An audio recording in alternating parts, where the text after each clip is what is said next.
All right, welcome back to Alphabet Scoop. This is episode 21, I believe, and I'm your host Stephen Hall, and I'm joined, as usual, by my colleague Abner Lee. How's it going, man? Hey, good. Pretty busy, crazy, insane week this week, huh? It did not start out that way. No, it was pretty slow at first, but man, that's like I kind of actually, I mean, I kind of expected this a little bit because I had a hunch that some of the so the guy who was trying to sell Google Pixel 3 XLs on the black market, we first saw, him offering those. We got offered them. Um, I'm sure a lot of the guys over at various Android blogs were offered them. I know XDA was offered them. There was a YouTuber who published a video with like all caps, like YouTube clickbait, like I got offered a Pixel 3 XL for $2,000 or something. So it wasn't really news that it was happening, but anyways, I was kind of expecting to see some leaks, or I mean, to see the extent of the leaks that we've seen, because I had a hunch that he was legit and that he was actually selling real phones. Because I mean, one obvious thing that gave it away was that he did sell one, like initially, to that one guy who published the first like unboxing video. Yeah, It's like earlier this month. One and of his videos, images yeah, and he on leaked. Telegram. All right, right on Telegram, and then he leaked back to he linked back to that seller. So I'm not sure. I'm actually wondering, like, maybe the seller made like a deal with him, like I'll sell it to you first if you like publicize me or something crazy under the like in the So we're background like that. jumping out of chronology, but one of the leaks this week was from a Russian news site called Mobile Review, and according to them, they were given their device free of charge by an anonymous well-wisher, is the translation that Google Translate provided, and That would be that's convenient, wouldn't it? it would be convenient. Anonymous well-wisher. Yes, we need an anonymous well wisher. I mean, I guess possession of stolen property is still very much illegal in the United States. So I still probably wouldn't be able to publish anything without having the police knock on the door or something. But an anonymous well wisher is very convenient for the publication to have a well wisher sending them an unreleased smartphone that's being sold in the black market right now for $2,000. Hey, So that's very well wisher. so did you mention the locations in your piece of I'm trying to I'm bringing up your post that first detailed this Ukrainian black market seller. Yeah, so I got a little bit of pushback when I first published it because a lot of this was public knowledge, I guess, and by public I mean like people who are in the Android Google blogging space were aware that it was happening, and this guy was trying to offer 3XLs for $2,000. But my piece was primarily, I think, I mean, I guess the angle on the story that I was publishing was that I confirmed uh, independently, and I guess that's all I can say without putting some people potentially in legal jeopardy. Trying to be super careful there because I don't want to, I don't want to get too involved in this. But so the story was like, not only is this guy offering phones, but he is in fact selling them, and that he had multiple. So one guy. So I guess I'll just say this. One of our readers sent some screenshots to us of conversation they were having with the dealer, and they wanted to purchase, or they were just, obviously they weren't actually interested in purchasing phones. They just wanted to see get as much information as they could without actually buying one. And they asked to buy 10, and the dealer was like, yeah, sure, we can make that happen, no problem. And he's like, I can even offer you a discount off the $2,000 price point if you're willing to. A discount on $2,000. That's very Right. generous. Very Right. So if you're generous. willing to buy 10, he's going to knock it down to $1,800 or something like that. But yeah, we not only, that was pretty well known. A lot of these details, like there was apparently being, he was willing to ship. They were being picked up in London. As far as I can tell, this guy, the seller, is based in Ukraine or has a Ukraine warehouse or something. And so I don't really know much in terms of location other than those details. But I guess the further confirmation that we were publishing was we learned from people that are engaged in this activity to some extent, that they are actually selling the phones, and that these leaks, these various Russian publications that you mentioned, are actually at least some of them. I would guess personally all of them, but at least some of them have obtained their Pixel 3 XL from this exact dealer on Telegram. So that's basically the story with that. Okay, so just to briefly go into this, what this implies, what it seems happened, was that a shipment of Pixel 3 XLs, of prototype units or whatever, meant for Googlers got stolen, got lost, or however you want to call it, and it ended up in the hands of this Ukrainian black market fellow. So that's like how this is happening at a high level. Yeah, we don't really know exactly how these phones ended up in this Ukrainian dealer's hands. But we do know that this Ukrainian dealer was also selling some fairly legitimate goods, or possibly legitimate goods. I guess the 3XLs we can assume were either stolen or somehow misshipped. But he was also selling some Pixel 2 XLs, which, as far as we know, could be completely kosher. A palette of Pixel 2 XL. Yeah. Palette. One interesting thing, a Reddit commenter on the submission on our Android for my post actually mentioned that they had worked for Apple or something, or knew someone who worked for Apple, and someone had redirected an entire pallet of some kind of Apple hardware away from Foxconn to the Ukraine or some European country. And just disappeared off the map. So like they were an Apple employee, and they just redirected the shipment and apparently cashed out. Maybe made $1 million, or I don't know how. We don't know exactly the details.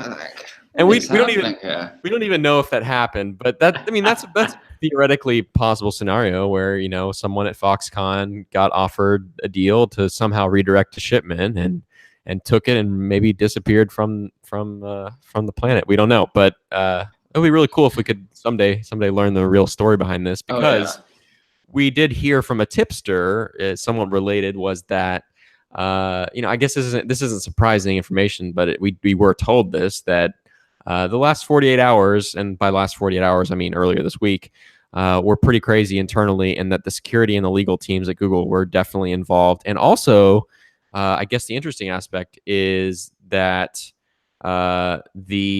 that Foxconn was also involved in the internal discussion. So this maybe involves something crazy happening with Foxconn too. So I don't know.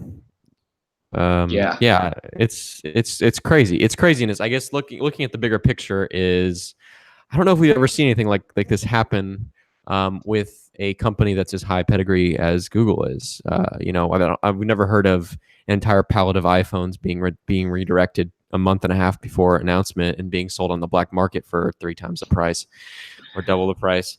So this is kind of unprecedented and crazy from that regard. I mean, I guess the conversation in terms of how leaky this is it more or less leaky than Gizmodo's iPhone 4 scoop, which, for those who don't remember, was a Gizmodo editor. Someone had found an iPhone 4 at a bar and offered to sell it to Gizmodo, and a Gizmodo editor, and they bought it and published it. And I don't think they got indicted for that. I don't know if there's ever any legal action that happened there, but yeah, is this more or less crazy than that? I'm on the side of more. What do you think? Absolutely more, because it seemed like Apple was able to shut down that iPhone 4 immediately. And in this case, which is moving on to our next topic, everything got leaked. Fully operational, hundreds of screenshots at this point. camera samples, hands-on posts, that borderline reviews a month and maybe even 2 months before these things would actually ship to people. It's unprecedented. We know everything. Yeah, I think it's safe to say that. I guess some things we may not know, and I guess that's now that the whole leak cycle is like us trying to talk about things we don't know yet, and try to uncover as much as we can. And every little tidbit is fun to talk about. But as you know, if you've been listening to Alphabet Scoop for the last 3 months, we've pretty much had Pixel 3 XL on the lineup of the conversation every single week. But now the conversation is shifting to what do we not know? Because like you said, we know pretty much everything. We've known what the hardware will look like for months, with its chin and notch and its build. I guess we don't know exactly. We still don't really know. One thing that's interesting, we still don't really know what the material is on the back. That Russian review said that it was plastic, which is absolutely not the case. If you ask me. I think it's going to end up being plastic. I don't. It depends. What do you define plastic? I think it's absolutely a metal body. Or I don't know. It could. So one of the possibilities is like Pixel 2 XL was a metal body with this plasticky coating, whatever. What if they do a glass body and what if they found out some way to bind? I guess the problem with these materials is that sometimes it's hard to bind plastic or bind a coating to a glass. And so, but I think that seems more likely to me that they found a way to bind this kind of plastic material they had last year to the glass so that they can do wireless charging. Because we know it has wireless charging now, which is new. That's this week. Yeah, So it can't be metal. It can't be a metal body. No. So it has to be glass with a covering, or it has to be plastic with I don't know. What do you think? This is the 2XL.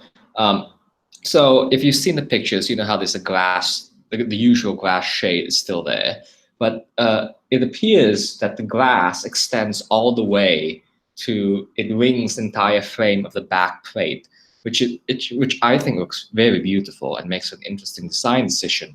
So what if it were a full glass body versus plastic, as this seems to be the case? Why would there be why would they separate the shade? I know it's distinctive, but you can, in these pictures, you definitely see it appears to be two different materials. So I don't know why they wouldn't just continue, just make it all a glass shade. Why bother for physical separation? Well, yeah, I guess that's a good point. I don't really know. I think, yeah, I don't know. I think that it's got to be. My instinct against glass, or against plastic, I guess, is that plastic is not associated with $1,000 phones, Unless it's not $1,000. Right. I guess Because that's my one personal theory is that's how you bring down the price of the 3XL. Maybe go back to an 840, 649 for the small one, and maybe go back to $100 difference for the big one. I think that would be because if from what we're hearing, the Pixels aren't selling blockbusters yet, and tweaking the price is a very valid thing for Google to experiment for a generation to see whether people want the price cut or whether they want the premium materials.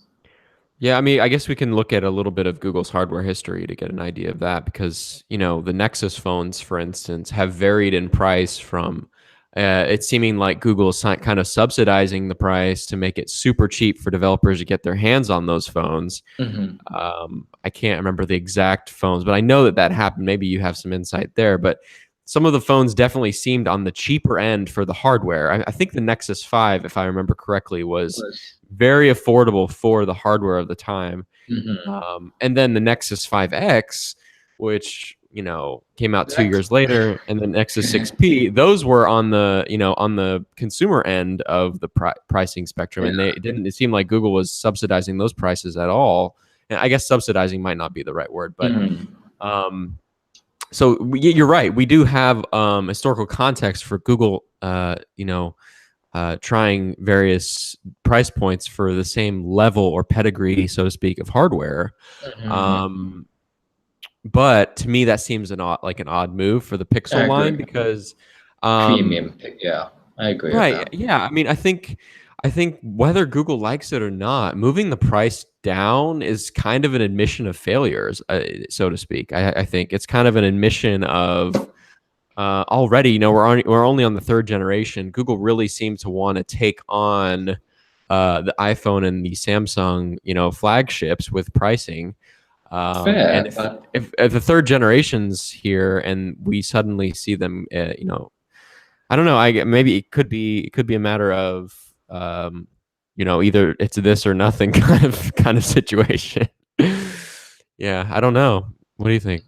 I think again, I think the pricing, like, and selling more and moving units at the end of the day is what's super important to them because people want the big phone. And they don't want to pay premium pricing for it if we're assuming the sales numbers, the unofficial sales numbers we've seen, bear out. So I think pricing could be one important differentiator. If it, I just think pricing would be an interesting thing for Google to explore this year round. Yeah, I think my main counterpoint to that, and if Google is only making phones, then I could maybe see that. I guess I can still see it as a possibility, but the counterpoint to me is that the phone in terms of buzz, in terms of media hype, is probably the number one thing for Google's annual hardware releases now, in 2018. But I think really Google's hardware group as a whole and their hardware products as a whole are a much bigger conversation, a much bigger deal. Google Homes specifically are selling crazy well to the point where Google is catching up and passing Amazon, and Amazon had a 2-year head start. Due to Um, their affordability, I want to add, especially with the Home Mini yeah, for sure. The Home and Mini is definitely the frequent discounts and bundles and whatnot they're doing.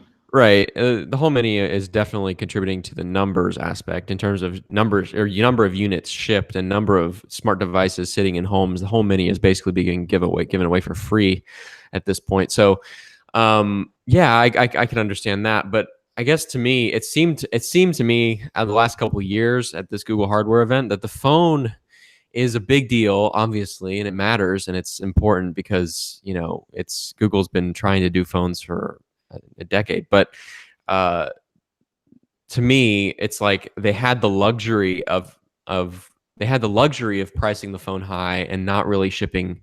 I don't know if really Google's main goal in these first couple years has really been to push units. Like I don't really think that that's really what they want to do. It seems to me like, I mean, obviously that would be a great benefit, and obviously, for the businesses to be sustainable and for Google to continue investing, they have to sell product. That's obvious.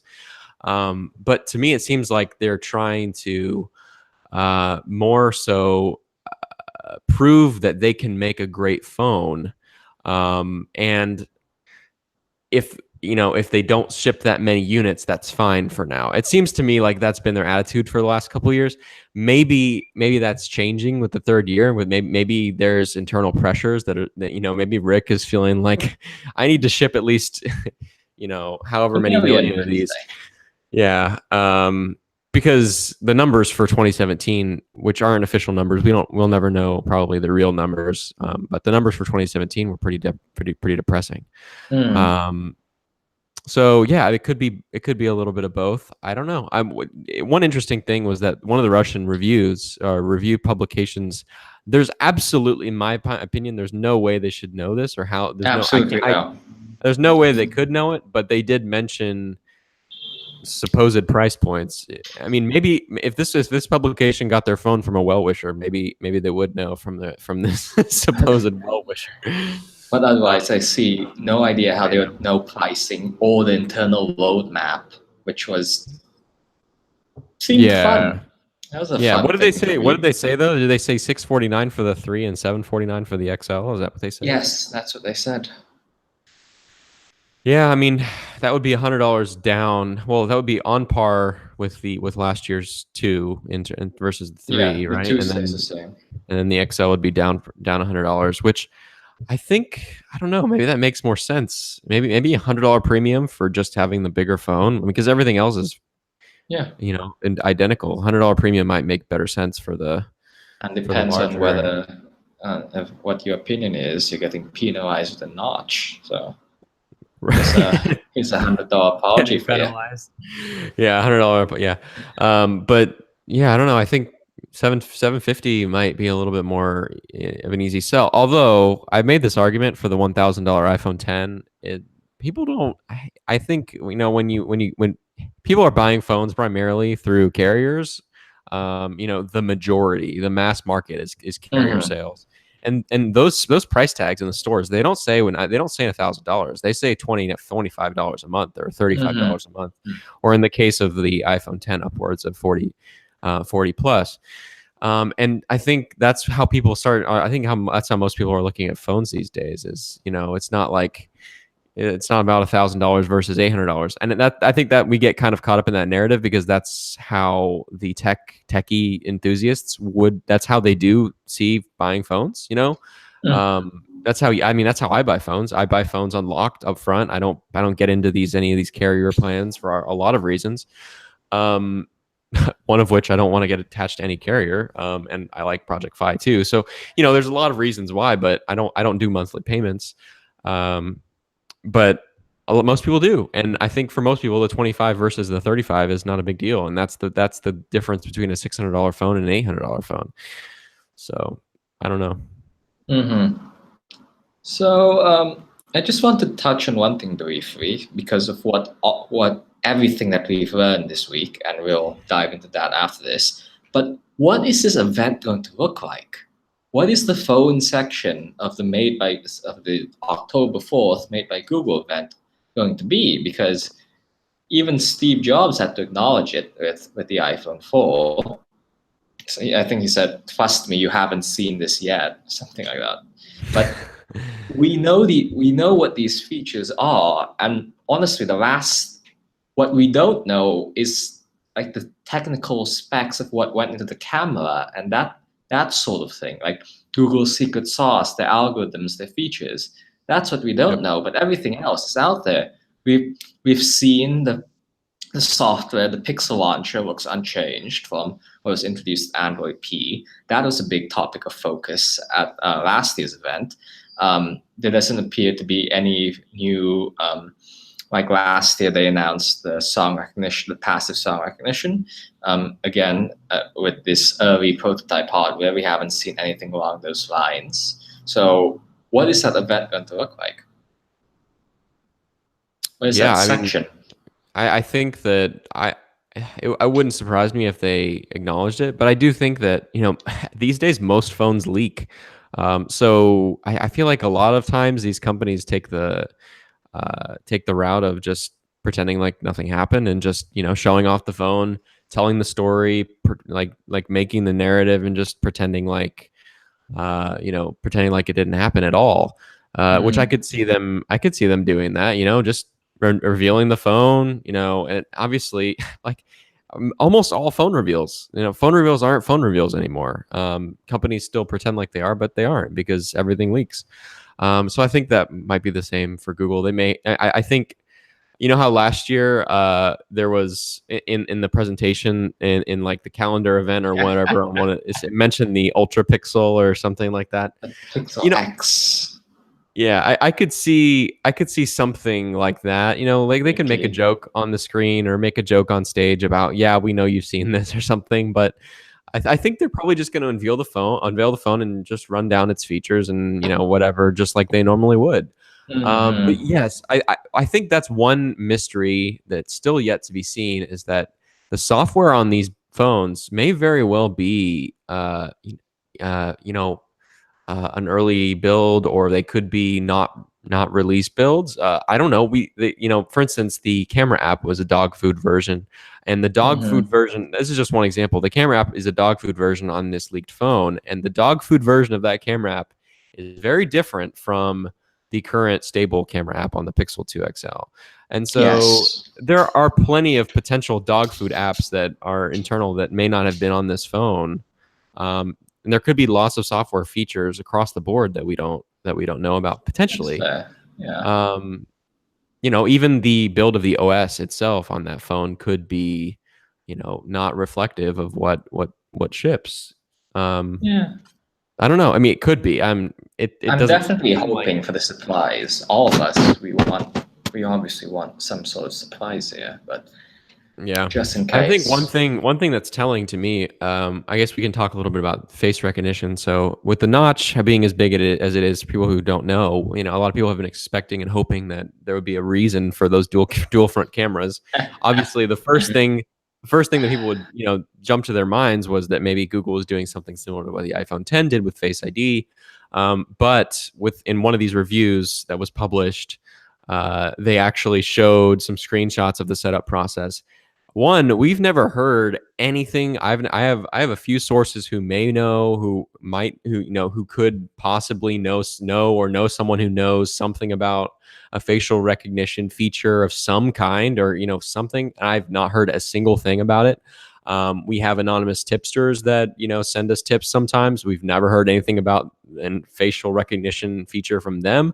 And then to top it off, the setup process that was shown in some screenshots in one of these reviews, it showed setting up the phone. And if there was a facial feature or facial ID feature or a security feature, that's where we would see it. We would see it in the initial setup of the phone. And so I think that uh, uh, you know, like, since we didn't see it in that setup process, and the fact that we've not heard anything from anyone about it, um, I don't think it's very likely that there will be anything that we see at the event.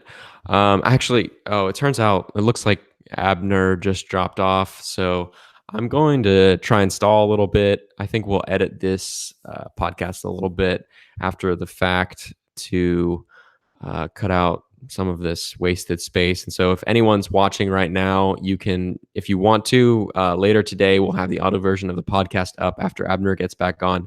He says his computer had a kernel panic of some kind. So it looks like he dropped off. Not really sure why, but this is a fun little day in Alphabet Scoop. I don't really want to talk about anything significant because I want him to be around to hear about anything. Let's just take this time. Actually, if anyone has any questions about my thoughts on anything, I know there's like 23 viewers in the room right now. If anyone has any questions about my thoughts on anything related to the Pixel 3 XL or the leaks we've seen this week, take this chance to just ask me questions, and I'll chat with you guys for a little bit. Or you, ladies and gentlemen, I should say.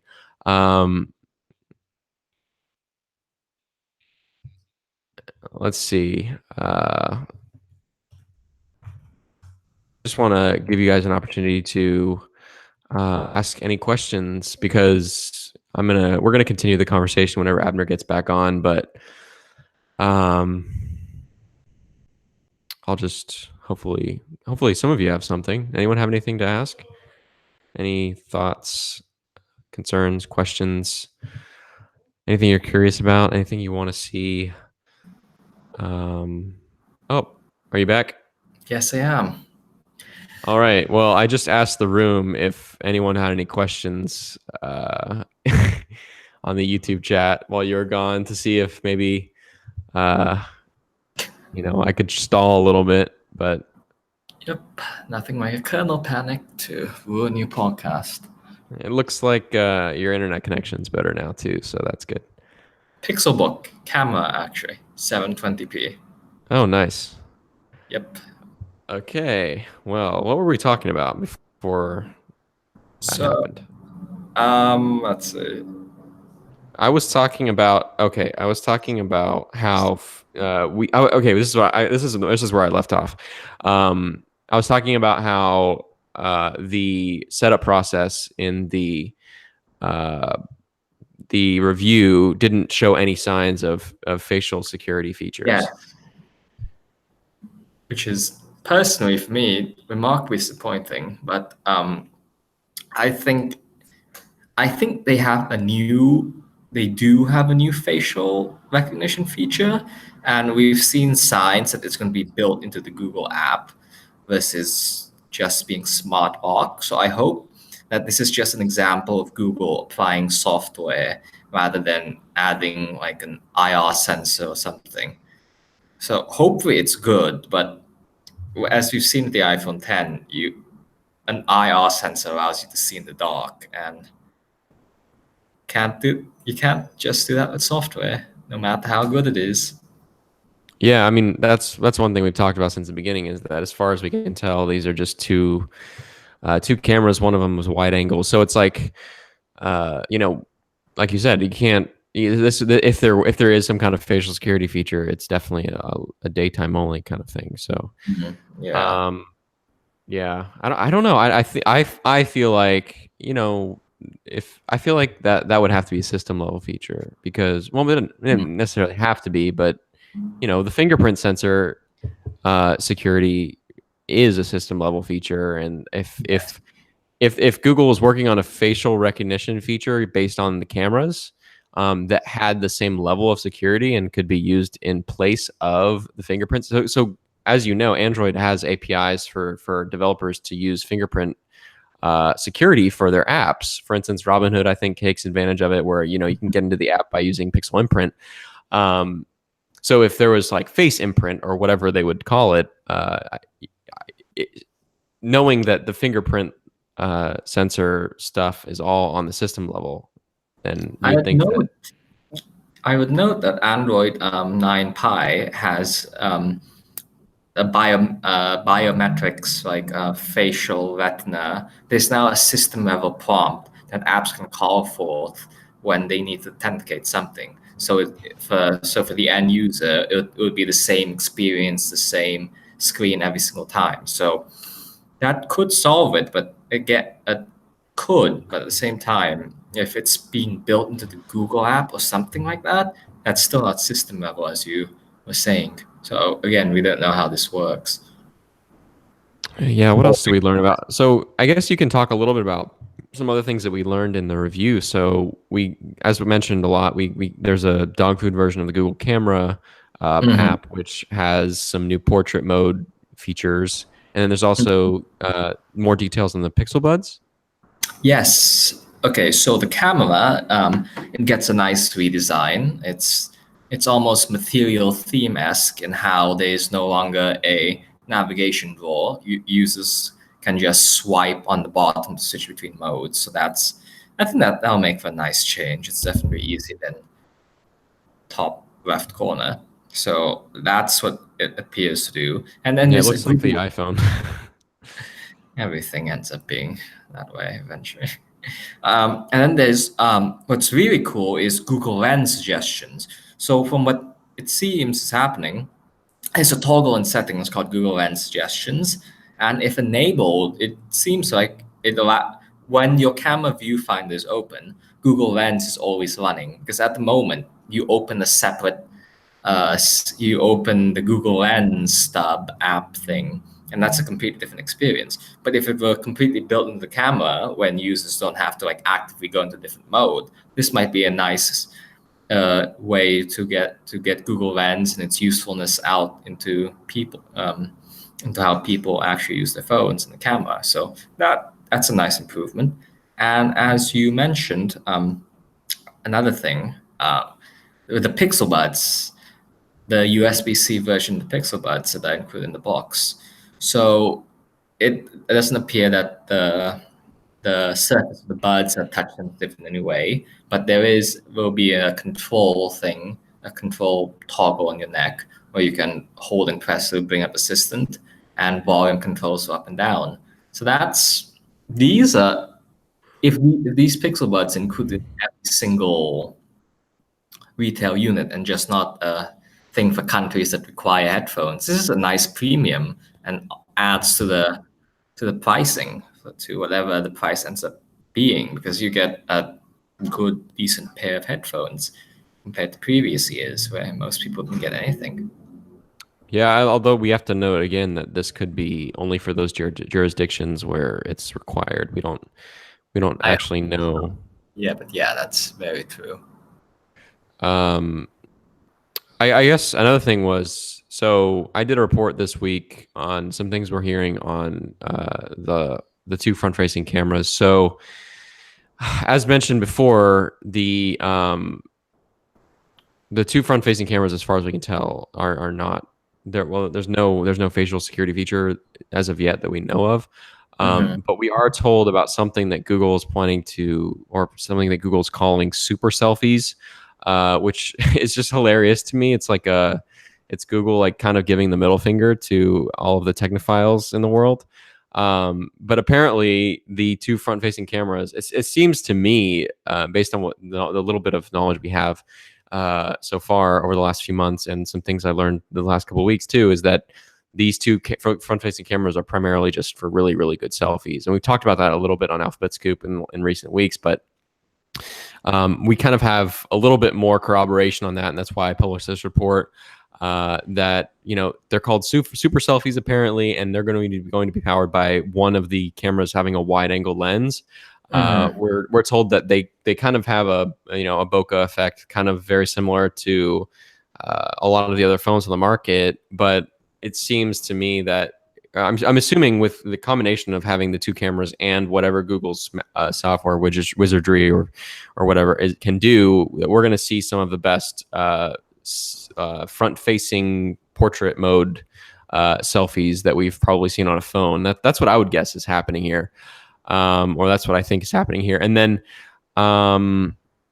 another thing was that apparently the main camera, where we can assume will have various improvements. I'm sure the sensor will be better, and I'm sure Google's constantly working on the AI side of things. But apparently, there will also be a new visual core chip in the phone, which will do quote more than just HDR plus. So, for those who don't know, the original visual core, which was shipped in the original in the Pixel 2 XL or the Pixel 2 and 2 XL, it was Hmm. actually dormant when that phone first launched, so it wasn't even enabled yet. And then Yeah. it became enabled in Android 8.1, and then Google opened it up to third parties as well. Google actually mentioned in some of their blog posts that chip was not restricted to just handling HDR situations. There could be Yep. other AI powered situations Yeah. with photography that it could handle as well. And we're told that this new visual core chip in the new Pixel 3 will take advantage of some of those scenarios. We don't know what they are quite yet, but seems Google's made progress in that area. Hmm. Anything else we have on Pixel 3? As we mentioned, wireless charging was confirmed, so we know the body's not metal, and we got to see that little animation that pops up. Um, so that's a thing. I guess that we haven't really talked about this, but that further corroborates the idea that the Pixel stand is a wireless charging stand. Hmm. Um, So and yeah, so I think we that's pretty much it on Pixel 3 stuff for the week. What do you think? Active Edge is still there. We saw a screenshot confirming that squeezy sides remain. So That's good. I like yeah, it. I like that feature. don't touch it whatsoever. But yeah, that is the Pixel 3 XL. You had some time to check out the new Google Fit this week, didn't you? How did that go? Yes, that was a bit of a surprising announcement. Last week we heard this rumor about something called Google Coach. I forgot the project name, but Google Coach as something for Wear OS. And on last week's podcast, we speculated whether it was a Google Fit replacement or something different entirely. And this week, we didn't get that answered, but we got a long awaited redesign to Google Fit. So basically, it gets a Google Material theme. And in terms of the tracking capabilities, it centers itself around the idea of two new goals: move minutes and hard points, which Google says they worked with World Health Organization and the American Heart Association, I believe, to develop these metrics, which are a better indicator of your health. And it's better than just counting your steps. So, in terms of what you need to do to meet them, in my few days of usage, I haven't really had to change anything. I'm meeting those goals at the end of the day. The app is very nice. I don't use a Wear OS. I'm not wearing a Wear OS watch, but the app is fully functional, fully featured on your phone with those regular tracking capabilities. And it's honestly a very clean and a simple app. And I think people will use this because they just can install it on their phones and forget about it.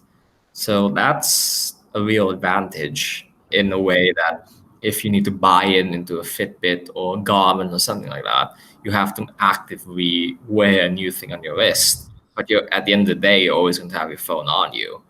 So hopefully this is something that Google will keep building and that people will adopt and not and that Google won't leave to languish for a few years in between updates. But I think this is a very good start and that people might and you like and use this. Yeah, so admittedly, I haven't really been following this development all that closely because I've been caught up in Pixel stuff. But do you know, looking at the Google Coach report from Android Police last week versus what you have currently in Google Fit and the new Google Fit, is there any overlap there in what Android Police was reporting was coming versus what the new Google Fit has? Or is there any overlap at all? Or does it seem like Google Fit is just like a redesigned app and then some of these AI features are coming later? I'm Or leaning somewhere in between? towards I'm leaning towards the that some of these AI features are coming later. Whereas the interesting thing about Android Police's post was that they said Google Coach is something for Wear OS, and there'll be some Android features, but that it was mostly something for these wearables, for these watches. And they touted features like bundled notifications so that you wouldn't be inundated with progress alerts. This is not happening on the current version of Google Fit. I often get back-to-back notifications once I meet a goal or something. So I don't think that's there. Other advanced features like notifying you what to eat and like food logging that Coach is apparently able to touch on. It's not here. To me, this is Google Fit as is, as also released this week. It's just a direct functional update to the last version. There's nothing groundbreakingly new. I don't see any AI powered features. Google didn't really advertise any AI features.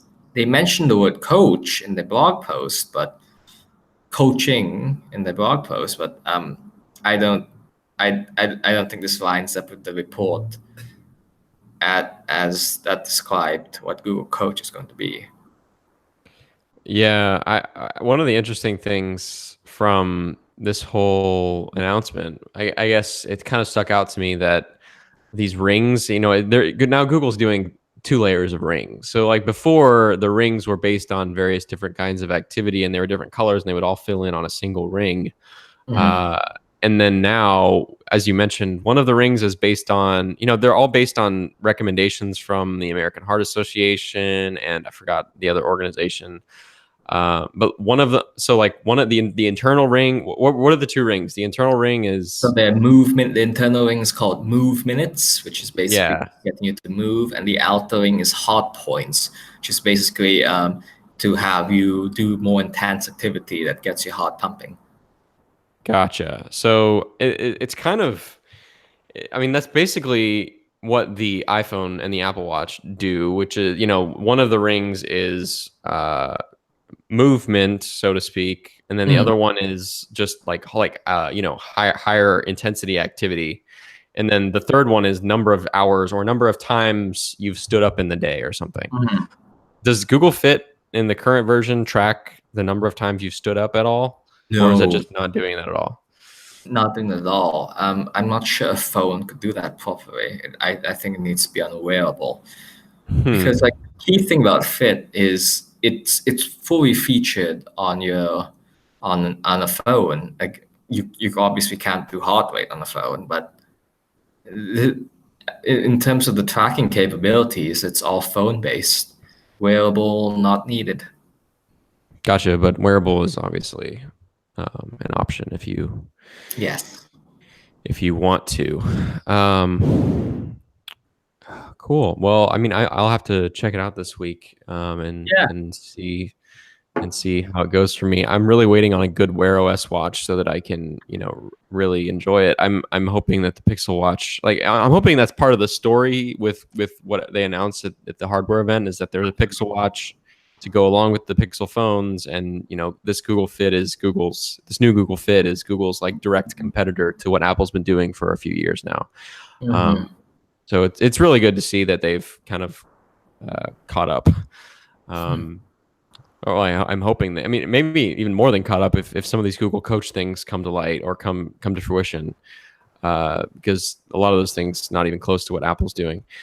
Um, what other stories we had this week? We had that FCC filing for a Chromecast. That was one thing. Yeah. What do you think Apparently, that is?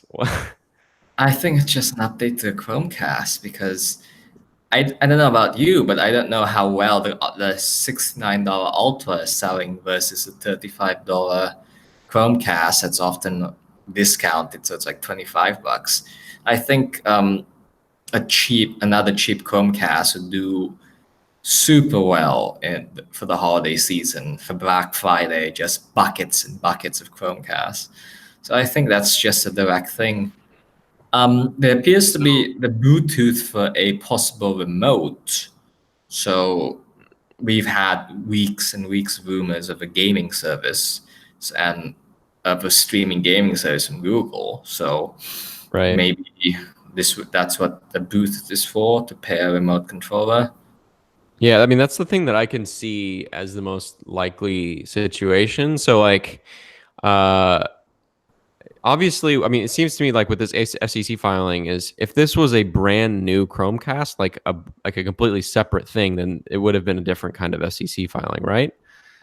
Um, I mean, do, yeah, do we know we know that this filing represents a Chromecast that looks exactly like the 2015 Chromecast, yes, right? that's yeah, from okay, so the one image we have is it's more of a diagram actually of the FCC label, and from this image, it's the circular, and the text is displayed in a ring, and it looks identical to the current Chromecast and how the current $35 Chromecast with the circular design and with the HDMI port dongling. Gotcha.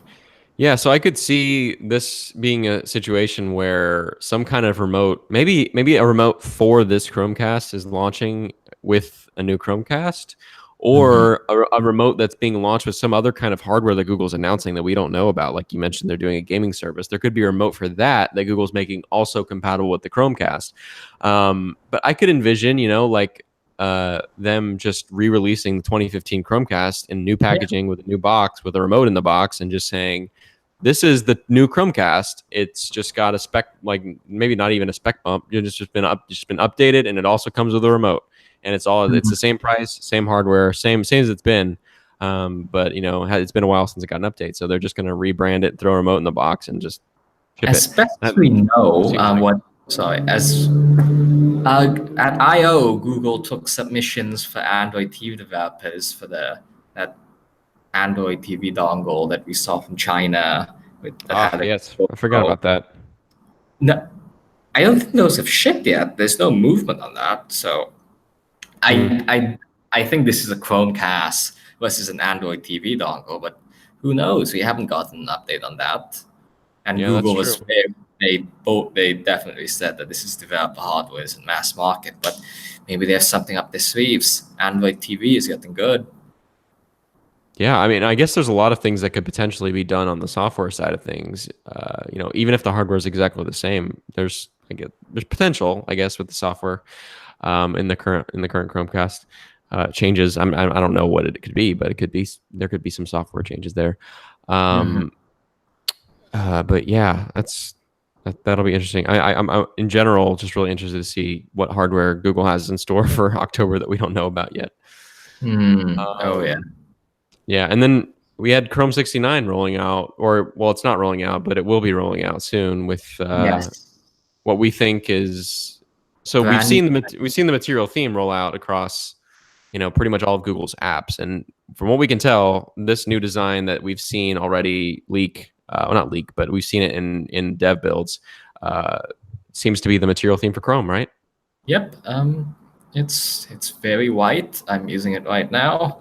It's a bit rounded. Everything is rounded. New tab design. It's clean. It's modern. It's nice. And it's due. Chrome is due for a fresh new look, I think, to match everything else of the Google Material theme. Briefly, compared to the original material design, the rollout of the Google Material theme and material theming is happening so much faster. Wouldn't you agree?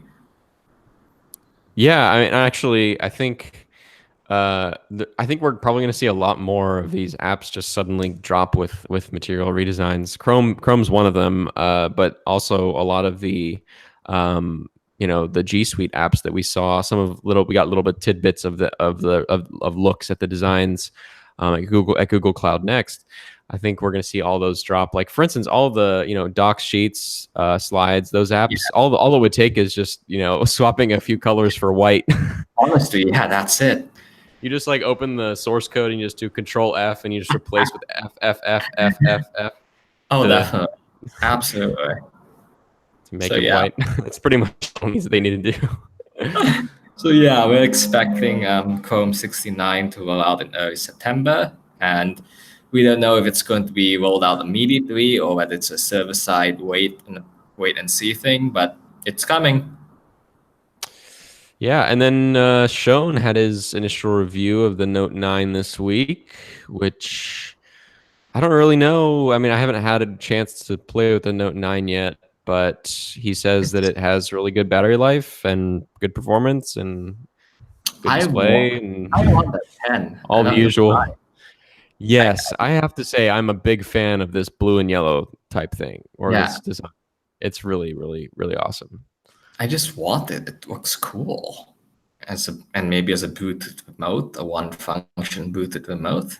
I I don't know. I can't put it on a keychain, but I want that as an object. Yeah, I really like the design of. I don't know. I'm hoping that Google does colors, yeah, I'm basically. hoping that Google does some really good cool colors with the Pixel 3 XL. Um, actually, I'm gonna drop a little bit of something that I heard. I heard that there's a red Pixel 3. Pixel 3? Yeah, I've heard that there's a red Pixel 3. So Ooh. you heard it first on Alphabet Scoop. If you're one of our dedicated listeners that's at the end of a 1 hour podcast, you heard it here first. Is it red or is it coral? Coral. Make Coral slash red. I don't know. I think, it's the same to me. It's just Yeah, color of my shirt, whatever. But I've heard there's a red Pixel 3, and I've heard that I mentioned this last year. So like right before the Pixel 2 XL event, I tweeted out like I heard there's a red Pixel 2 in the works. It might be a Verizon exclusive or something like that. Verizon's a red carrier or whatever. Um, and I heard I heard again corroborated that is indeed like that was true, that there was a red Pixel 2 that was done from. I heard that from a second person now, and it wasn't released for whatever reason. Hmm. But I think I'm I've heard there's a red Pixel 3, and like I said this last year was that I don't know if it's going to happen, but there's a red Pixel 3 internally somewhere sitting on a desk. So Ah, I I'm hope that's a excited. thing. I really Me do hope. too. Me too. Actually, at the top of the show, we were talking about things we don't know, and that's one of the things we don't know. We've only seen the white and the black Pixel 3 XLs, Yeah. and for all we know, there could be four colors. So I don't know. It would be cool if there's. I'm really hoping. I'm really hoping for red this year What's the because. joke about the blue color?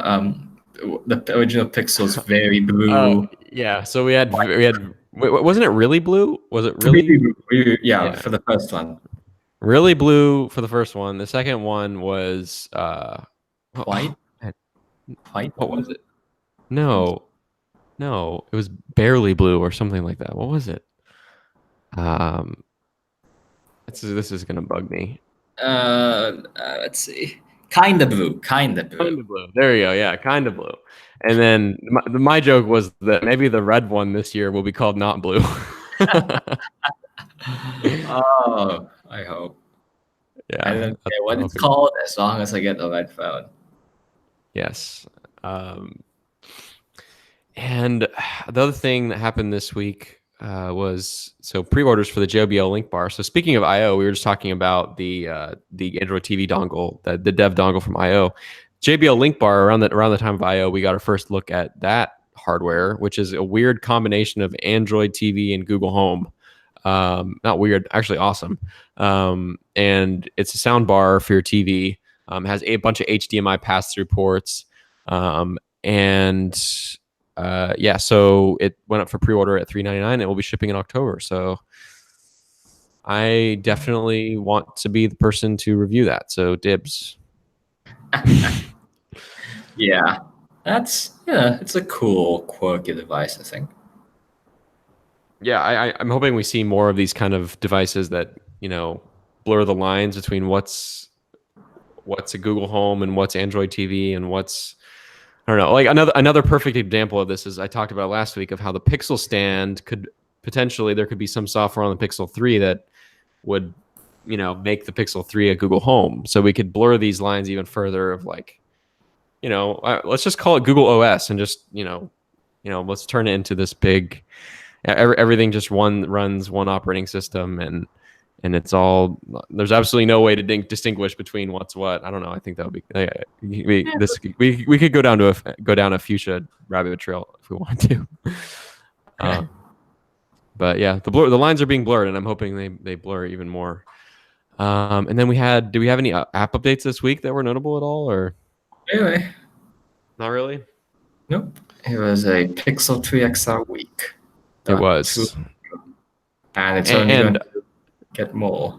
yeah, I mentioned this in my report on the Ukrainian black market dealer, but I'm very very confident that this black market dealer has sold phones to many many additional publications that we haven't heard from yet and that haven't maybe received the device yet. And I've even heard that some that are actually United States based have picked up phones. So obviously the legality of that is dubious, but we're going to definitely see a lot more leaks in the coming weeks and a lot more to talk about in the coming weeks, hopefully on the software side of things, as more and more leaks out about Google's upcoming phones.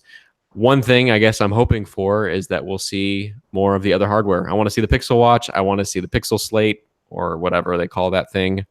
There's lots of hardware to be excited for. I'd settle for seeing what the Pixel 3 is. What is that small phone doing? Where is it? What's it Yeah, look like? that's true. I want to see the Pixel 3 too. So hopefully we will in the next couple weeks. But I think that's pretty much the show. Until then, you can tune into Alphabet Scoop every week. We record this podcast every Friday and publish every Saturday morning. And you can find us on all your favorite podcasting platforms such as iTunes, Apple Podcasts, Pocket Casts, Google Podcasts, Google Play, and you can even listen over at 95google.com. I wanted to just really quickly apologize to anyone that was watching live and had that little Yes. blip where Abner lost connection. We're really sorry about that. Panic. It was a kernel panic. Yeah, sometimes you just can't avoid it. But thanks as always, everyone, for tuning in, and thanks to Abner again for joining me. And we'll see you next week. Bye.